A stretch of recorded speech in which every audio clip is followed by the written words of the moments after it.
નમસ્કાર સૌ સિદ્ધપુરના સાથી મિત્રો. હમણાં થોડા દિવસ પહેલાં આપણે એક સ્પોર્ટ કોમ્પ્લેક્સ વિશે વાત કરી હતી.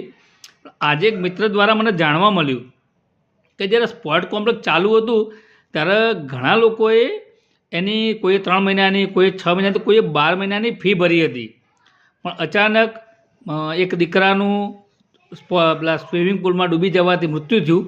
એટલે જે સ્પોર્ટ કોમ્પ્લેક્સના સંચાલકો ફરાર થઈ ગયા અને પછી જેલમાં ગયા અને નગરપાલિકાએ આનંદ ફાનંદમાં સ્પોર્ટ કોમ્પ્લેક્સ બંધ કરી નાખ્યું. પણ જે યુવાનોએ, જે બહેનોએ ત્યાં સ્વિમિંગના, જીમના અલગ અલગ માટે પૈસા ભર્યા હતા, એનું શું સિદ્ધપુર નગરપાલિકાના શાસકોએ કે સિદ્ધપુર નગરપાલિકાના જે કરતા ધરતા લોકોએ આજ દિવસ સુધી આ પૈસાના રિફંડ બાબતે કોઈને વાત પણ કરી નથી. આ તો મારા ધ્યાનમાં આજે એક મિત્રનો ફોન આવ્યો તો કે એને 900 રૂપિયા ભર્યા હતા અને લગભગ 12 દિવસમાં આ બંધ થઈ ગયું. તો એના ભરેલા પૈસાનું વળતર તો નગરપાલિકાએ ચૂકવ્યું જ નથી. તો આ તો ખરેખર સિદ્ધપુર નગરપાલિકાએ અને સંચાલકે વળી પાછા લોકો સાથે અન્યાય કર્યો. તો ખરેખર સિદ્ધપુર નગરપાલિકાએ મધ્યસ્થી કરીને જે લોકોના પૈસા લીધા હોય એ લોકોના પૈસા ચૂકવવા માટે કંઈક તો આગોતરું આયોજન કરવું જોઈએ.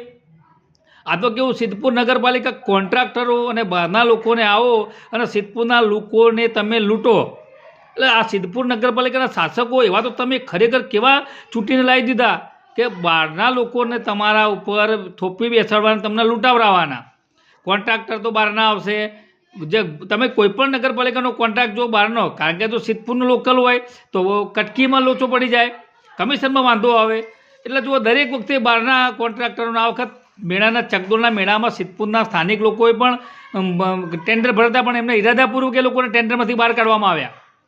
માત્ર ને માત્ર પોતાના કમિશનો માટે, પોતાના ભાગ બટાઈ માટે બહારના લોકોને લાવીને અને સિદ્ધપુર નગરપાલિકાના વહીવટીતંત્ર ખાડે નાખનારા લોકોને આપણે માથે બેસાડીએ છીએ.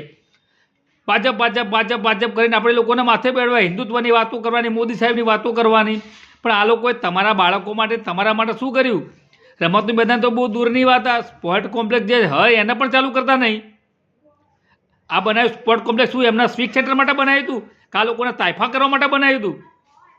આ હોલ બન્યો, આવડો મોટો દેવશંકર બાપા હોલ બને નામ આપ્યું, લોકોને નર્સિંગ પ્રાઇવેટમાં કામ પ્રોગ્રામો કરવા પડે. તો શું આ લોકોને ખાલી આ લોકોને શું હજુ વાહવાઈ કરી જવાની? તમારા બધાને શરમ આવી જોઈએ તમને સિદ્ધપુરના લોકોને કે આ લોકો મને તો સામે જો થૂકવું જોઈએ, ખબર પડે આ લોકોને ફરીવાર. અને આ લોકો ચૂંટણીમાં ઊભા રહેતા પણ વિચાર કરવા જોઈએ, એવી હાલત કરી નાખવી જોઈએ. પણ સિદ્ધપુરની પ્રજા ખબર નહીં કેમ કે આટલી દબાયેલી છે. આ મરદાઓનું સાચે શેર